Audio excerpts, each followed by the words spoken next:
La machine de lutte contre la corruption désormais en marche dans la Libori. Face à la persistance du phénomène dans l'administration et autres lieux de travail, l'autorité nationale de lutte contre la corruption décide de combattre le mal par la racine en allant dans tous les départements. Et cette même opération se fait en ce moment au niveau des 11 autres chefs-lieux de département. Et c'est une innovation cette année parce que les 11 premières éditions étaient toutes célébrées à Cotonou, compte tenu de ce que la corruption plutôt est une réalité vécue au niveau de toutes les régions, au niveau de toutes les structures.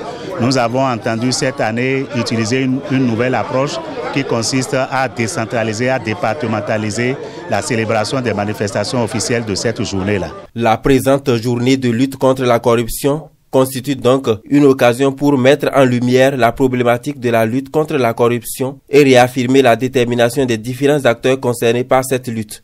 Dans le pays, quand même, il y a certaines choses qu'il faut encore corriger.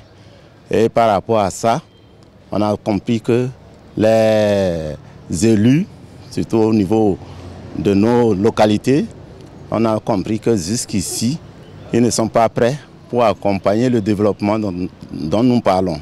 Nous sommes là pour les aider aussi encore à aller plus loin pour l'avancée quand même du pays. Les autorités locales, quant à elles, prennent aussi l'engagement de s'y mettre afin que le fléau soit bouté hors des frontières nationales.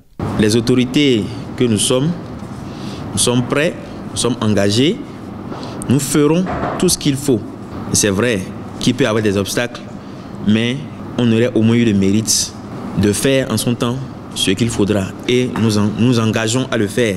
Tout la Libori est donc averti et est prêt pour accompagner la lutte contre la corruption au Bénin.